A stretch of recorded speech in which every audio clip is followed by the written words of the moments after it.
지난 4월 선거법 등을 신속 처리 법안으로 지정하는 패스트트랙 가동 과정에서 여야 간의 물리 충돌이 빚어졌고 여야 의원 110명이 수사 선상에 오르게 됐습니다. 다른 정당은 수사에 협조하고 있지만 패스트트랙에 격렬히 반대했던 한국당은 수사에 반발하며 소환 요구에 불응해왔습니다. 어제 검찰에 자진 출석한 황교안 대표가 지도부 외수사 불응 방침을 재확인했기 때문에 검찰이 체포에 나서는 상황도 배제할 수 없게 됐습니다. 보좌관 등은 검찰이 원할 경우 체포를 할 수 있겠지만 국회의원인 경우에는 사정이 다릅니다. 대한민국 헌법이 국회의원에게 불체포 특권을 부여하고 있기 때문입니다. 다만 이 특권은 정기국회, 임시국회가 열려있는 회기 중에만 인정되며 현행범이거나 국회가 동의를 해줄 경우에는 현역 의원이라도 체포를 면할 수 없습니다. 사건이 이미 발생해 현행범 요건은 무의미합니다. 그리고 지금은 정기국회 회기 중입니다. 따라서 국회가 동의를 해줘야만 국회의원을 체포할 수 있습니다.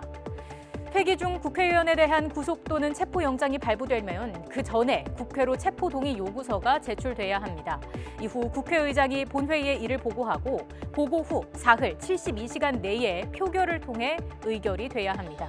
표결 없이 사흘이 지나면 다음 본회의에 자동 상정되지만 그 사이에 체포 사유가 없어질 수 있고 표결을 강제할 방법도 없습니다.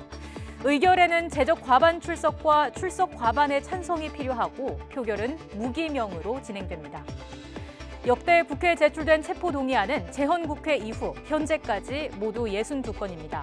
하지만 가결 13건, 가결 비율이 21%에 불과합니다. 16건이 부결됐고 회기가 만료되거나 구속, 무혐의 처분 등을 받으며 폐기된 사례는 33건에 이릅니다. 20대 국회 들어서는 현재까지 총 5건이 제출됐습니다. 지난해 5월 사학재단 불법 자금 수수 혐의를 받은 홍문종 당시 한국당 의원과 강원랜드 채용 청탁 사건에 연루된 염동열 한국당 의원이 체포 동의 표결 대상이었지만 부결됐고 그 직후 역시 강원랜드 사건으로 권성동 한국당 의원에 대해 체포 동의안이 제출됐지만 표결을 못했습니다. 이들 중 홍문종 의원은 아직 1심이 진행 중이고 나머지 2명은 무혐의 처분을 받았습니다. 이보다 앞서 2017년 12월 최경환, 이우현 당시 한국당 의원에 대해 각각 국정원 특수활동비와 공천헌금 수수 혐의로 체포 동의 요청이 있었지만 표결 없이 회기가 만료된 뒤에 구속됐습니다. 외국의 경우는 어떤지 보겠습니다. 미국은 연방 대법원 판례로 입법 활동과 관련 있을 때만 인정합니다. 일반 형사 범죄에서는 불체포 특권이 인정되지 않습니다. 일본은 우리와 비슷하게 의회 동의를 요구하지만 부결되는 사례가 극히 적습니다. 아예 이 제도가 없는 나라도 적지 않습니다. 영국과 네덜란드, 노르웨이 등에서는 의원 불체포 특권을 인정하지 않습니다. 패스트트랙 수사가 검찰로 넘어간 뒤 국회의원들에 대한 소환이 이제 시작되는 단계지만 정기국회가 끝나는 연말 전에 체포의 필요성이 제기될 수도 있습니다. 만약 체포동의안이 제출될 경우 국회는 어떤 선택을 할까?